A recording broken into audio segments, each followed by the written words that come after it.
I got a new one. Hello! And welcome to Larry's Library. Hello, welcome to Larry's Library. Although the little blue thing was still spinning there, so I don't know, we may have started too early. Welcome to Larry's Library. We're continuing to read Pinocchio. Chapters 30 and 31. We're getting pretty close. See, it's just very little left. Actually, I think about 4 or 5 more chapters. I think the last day I'll only read one chapter, and that'll finish the book. I've been asked to read Heidi, so I may look that up and read Heidi. I will probably read a couple of days of just a couple of fairy tales, single day stories, or just so stories. Or for a few days, I may read something that's just one day before I get back to something that's going to take several days again. But for tonight, we continue with Pinocchio. Pinocchio starts secretly with his friend Candlewick for the land of Boobies. So if you recall yesterday, Pinocchio was taking off to go tell all of his friends to come over the next morning for a wonderful breakfast because the blue-haired fairy told him he would become a real boy. And so she allowed him to go tell all of his friends. Well, Pinocchio, as was natural, asked the fairy's permission to go round the town to make the invitations, and the fairy said to him, "Go if you like, and invite your companions for the breakfast tomorrow, but remember to return home before dark. Have you understood?" "I promise to be back in an hour," answered the puppet. "Take care, Pinocchio. Boys are always very ready to promise, but generally they are a little given to keep their word." "But I am not like other boys. When I say a thing, I do it." "We shall see. If you are disobedient, so much the worse for you." "Why?" "Because boys who do not listen to the advice of those who know more than they do always meet with some misfortune or other." "I have experienced that," said Pinocchio, "but I shall never make that mistake again." "We shall see if that is true." Without saying more, the puppet took leave of his good fairy, who was like a mamma to him, and went out of the house, singing and dancing. In less than an hour all his friends were invited. Some accepted at once heartily, others at first required pressing, but when they heard that the rolls to be eaten with the coffee were to be buttered on both sides, they ended by saying, "We will come also to do you a pleasure." Now, I must tell you that amongst Pinocchio's friends and schoolfellows there was one that he greatly preferred and was very fond of. The boy's name was Romeo, but he always went by the nickname of Candlewick, because he was so thin, straight, and bright like the new wick of a little nightlight. Candlewick was the laziest and the naughtiest boy in the school, but Pinocchio was devoted to him. He had indeed gone at once to his house to invite him to the breakfast, but he had not found him. He returned a second time, but Candlewick was not there. He went a third time, but it was in vain. Where could he search for him? He looked here, there, and everywhere, and at last he saw him hiding in the porch of a peasant's cottage. "What are you doing there?" asked Pinocchio, coming up to him. "I am waiting for midnight to start." "Why, where are you going?" "Very far, very far, very far away." "And I have been 3 times to your house to look for you." "What did you want with me?" "Do you not know the great event? Have you not heard my good fortune?" "What is it?" "Tomorrow I cease to be a puppet, and I become a boy like you and like all the other boys." "Much good may it do you." "Tomorrow, therefore, I expect you to breakfast at my house." "But when I tell you that I am going away tonight—" "At what o'clock?" "In a short time." "And where are you going?" "I am going to live in a country, the most delightful country in the world, a real land of campagne." "And how is it called?" "It is called the land of Boobies. Why do you not come too?" "No, never." "You are wrong, Pinocchio. Believe me, if you do not come, you will repent it. Where could you find a better country for us boys? There are no schools there. There are no masters, there are no books. In that delightful land nobody ever studies. On Thursday there is never school, and every week consists of 6 Thursdays and 1 Sunday. Only think, the autumn holidays begin on the 1st of January and finish on the last day of December. That is the country for me. That is what all civilized countries should be like. But how are the days spent in the land of Boobies? They are spent in play and amusement from morning till night. When night comes you go to bed and recommence the same life in the morning. What do you think of it?" "Oh," said Pinocchio, and he shook his head slightly, as much as to say, "That is a life that I also would willingly lead." "Well, will you go with me, yes or no? Resolve quickly." "No, no, no, and again no. I promised my good fairy to become a well-conducted boy, and I will keep my word. And as I see that the sun is setting, I must leave you at once and run away. Goodbye, and a pleasant journey to you." "Where are you rushing off to in such a hurry?" "Home. My good fairy wishes me to be back before dark." "Wait another 2 minutes." "It will make me too late." "Only 2 minutes." "And if the fairy scolds me?" "Let her scold. When she has scolded well, she will hold her tongue," said that rascal Candlewick. And what are you going to do? Are you going alone or with companions?" "Alone? We shall be more than 100 boys." "And do you make the journey on foot?" "A coach will pass by shortly, which is to take me to that happy country." "What would I not give for the coach to pass by now?" "Why?" "That I might see you all start together." "Stay here a little longer and you will see us." "No, no, I must go home." "Wait another 2 minutes." "I have already delayed too long. The fairy will be anxious about me." "Poor fairy. Is she afraid that the bats will eat you?" "But no," continued Pinocchio. "Are you really certain that there are no schools in that country?" "Not even the shadow of one." "And no masters either?" "Not one." "And no one is ever made to study?" "Never, never, never." "What a delightful country!" said Pinocchio, his mouth watering. "What a delightful country! I have never been there, but I can quite imagine it." "Why will you not come also?" "It is useless to tempt me. I promised my good fairy to become a sensible boy, and I will not break my word." "Goodbye, then, and give my compliments to all the boys at the gymnasiums, and also to those of the lyceums if you meet them in the street." "Goodbye, Candlewick. A pleasant journey to you. Amuse yourself, and think sometimes of your friends." Thus saying, the puppet made 2 steps to go, but then stopped, and turning to his friend, he inquired, "But are you quite certain that in that country all the weeks consist of 6 Thursdays and 1 Sunday?" "Most certain." "But do you know for certain that the holidays begin on the 1st of January and finish on the last day of December?" "Assuredly." "What a delightful country!" repeated Pinocchio, looking enchanted. Then, with a resolute air, he added in a great hurry, "This time really goodbye, and a pleasant journey to you." "Goodbye." "When do you start?" "Shortly." What a pity! If really it wanted only an hour to the time of your start, I should be almost tempted to wait." "And the fairy?"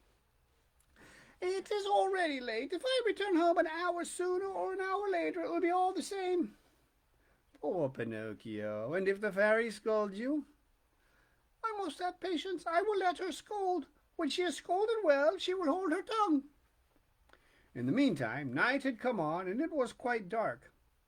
Suddenly they saw in the distance a small light moving, and they heard a noise of talking and the sound of a trumpet, but so small and feeble that it resembled the hum of a mosquito. "Here it is!" shouted Candlewick, jumping to his feet. "What is it?" asked Pinocchio in a whisper. "It is the coach coming to take me. Now will you come, yes or no?" But is it really true," asked the puppet, "that in that country boys are never obliged to study?" "Never, never, never." "What a delightful country! What a delightful country! What a delightful country!" And that's the end of that chapter.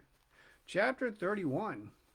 Pinocchio, to his great astonishment, grows a beautiful pair of donkey's ears. Yeah, donkey's ears. At last the coach arrived, and it arrived without making the slightest noise, for its wheels were bound round with tow and rags. It was drawn by 12 pairs of donkeys, all the same size but of different colors. Some were gray, some white, some brindled like pepper and salt, and others had large stripes of yellow and blue. But the most extraordinary thing was this. The 12 pairs, that is, the 24 donkeys, instead of being shod like other beasts of burden, had on their feet men's boots made of white kid. And the coachman?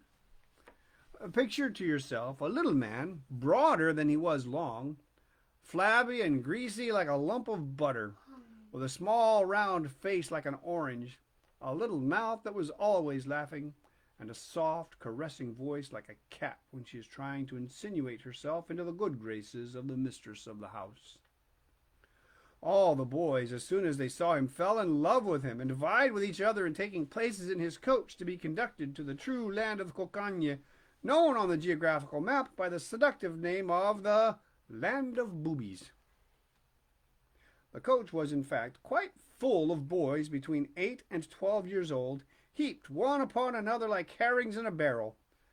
They were uncomfortable, packed close together, and could hardly breathe. But nobody said, "Oh!" Nobody grumbled. The consolation of knowing that in a few hours they would reach a country where there were no books, no schools, and no masters made them so happy and resigned that they felt neither fatigue nor inconvenience, neither hunger nor thirst, nor want of sleep.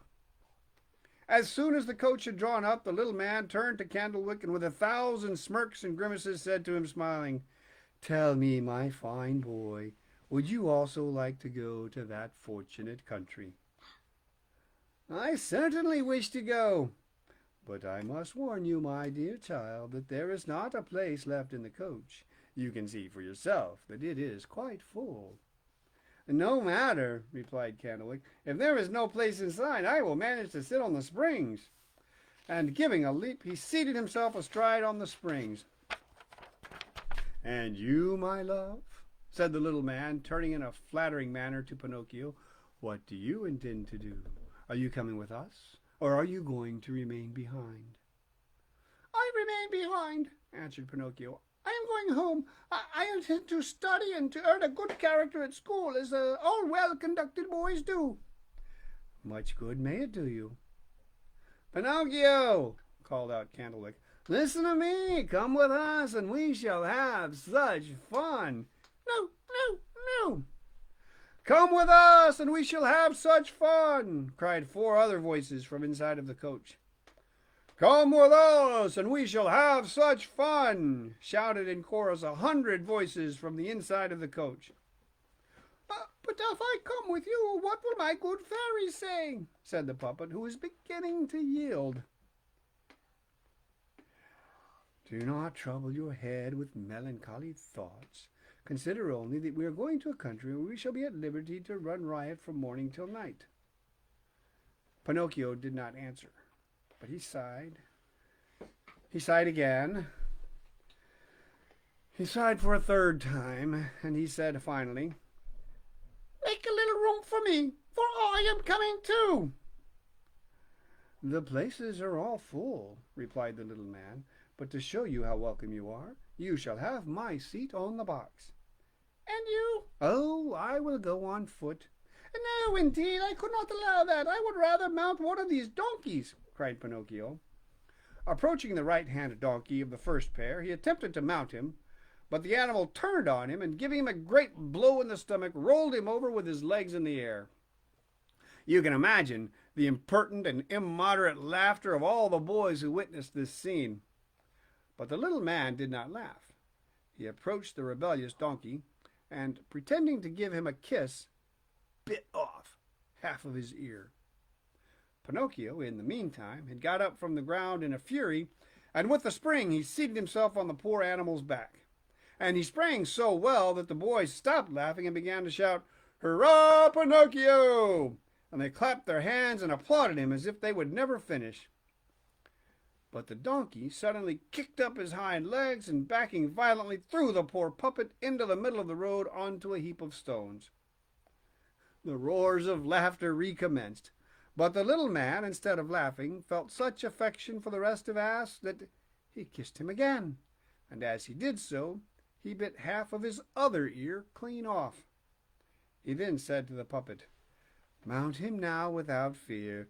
That little donkey had got some whim into his head, but I whispered 2 little words into his ears which have, I hope, made him gentle and reasonable." Pinocchio mounted, and the coach started. Whilst the donkeys were galloping and the coach was rattling over the stones of the high road, the puppet thought he heard a low voice that was scarcely intelligible saying to him, "Poor fool, you would follow your own way, but you will repent it." Pinocchio, feeling almost frightened, looked from side to side to try and discover where these words could come from, but he saw nobody. The donkeys galloped, the coach rattled, and boys slept inside.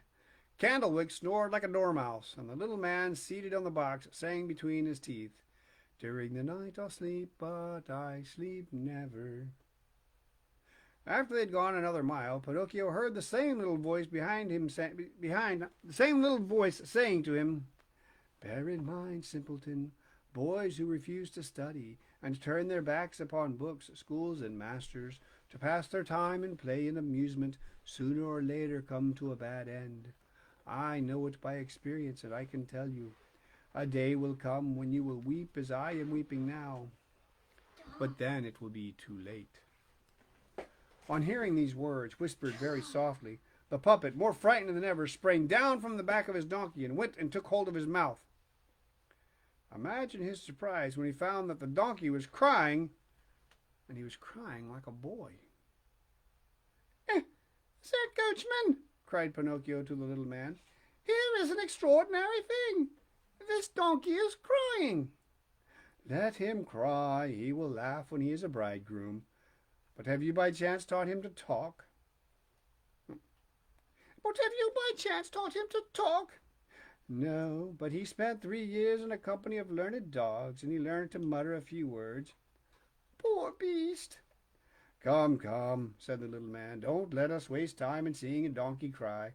Mount him and let us go on. The night is cold and the road is long." Pinocchio obeyed without another word.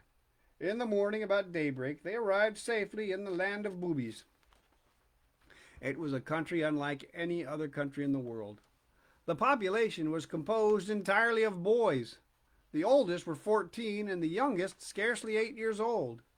In the streets there was such merriment, noise, and shouting that it was enough to turn anybody's head. There were troops of boys everywhere. Some were playing with nuts, some with battledores, some with balls. Some rode velocipedes, others wooden horses. A party were playing at hide and seek. A few were chasing each other. Boys dressed in straw were eating lighted tow. Some were reciting, some singing, some leaping. Some were amusing themselves with walking on their hands with their feet in the air. Others were trundling hoops or strutting about dressed as generals, wearing leaf helmets and commanding a squadron of cardboard soldiers. Some were laughing, some shouting, some were calling out. Others clapped their hands or whistled or clucked like a hen who had just laid an egg. To sum it all up, it was such a pandemonium, such a bedlam, such an uproar that not to be deafened it would have been necessary to stuff one's ears with cotton wool. In every square canvas theaters had been erected, and they were crowded with boys from morning till evening. On the walls of the houses there were inscriptions written in charcoal. "Long live playthings, we will have no more schools, down with arithmetic," and similar other fine sentiments, all in bad spelling. Pinocchio, Candlewick, and the other boys who had made the journey with the little man had scarcely set foot in the town before they were in the thick of the tumult, and I need not tell you that in a few minutes they had made acquaintance with everybody.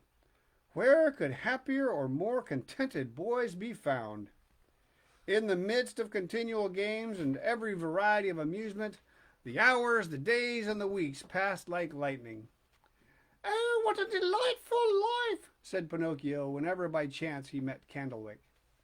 See then if I was not right, replied the other. And to think that you did not want to come. To think that you had taken it into your head to return home to your fairy, and to lose your time in studying.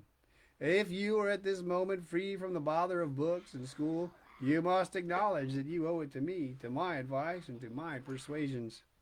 It is only friends who know how to render such great service. It is true, Candlewick, bless you. If I am now a really happy boy, it is all your doing. But you know what the master used to say when he talked to me of you? He always said to me, do not associate with that rascal Candlewick, for he is a bad companion and will only lead you into mischief. Poor master, replied the other, shaking his head. I know only too well that he disliked me and amused himself by calumniating me. But I am generous, and I forgive him. Noble soul, said Pinocchio, embracing his friend affectionately and kissing him between the eyes. This delightful life had gone on for 5 months. The days had been entirely spent in play and amusement, without a thought of books or school, when one morning Pinocchio awoke to a most disagreeable surprise that put him into a very bad humor. Based on a picture, I think it's that he grew those donkey ears that were mentioned. So that was chapters 30 and 31. Tomorrow we'll read chapters 32 and 33. I think those ears are the ones that he bit off. I don't know. This has been Larry's Library. Thank you. I've been yawning. Stay safe, stay clean. Wash your hands.